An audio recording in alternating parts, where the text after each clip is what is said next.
Diyan nga pala ay nagugas ako. At yan, nagbabanlaw na pala ako. At yan, magsasabon na ako. At yan, pinakita ko pa ang dami mong sat-sat yan. Sinabunan ko na.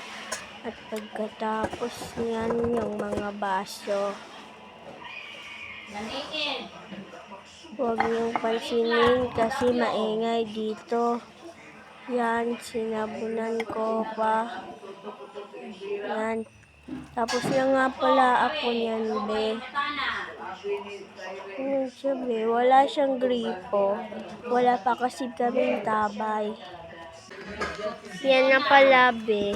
Tinapon ko na yung may sabon. At yan. Magbababanlaw na ako niyan, be. Pagkatapos nga niyan, nilagyan ko na ng tubig. Sorry nga pala, B, at putol-putol yung salita ko dahil daming sugo. Yan, binanlawan ko na nga pala dyan, B. Pagkatapos yan, dalawang banlaw nga pala yan. At ayun. Yun lang, bye!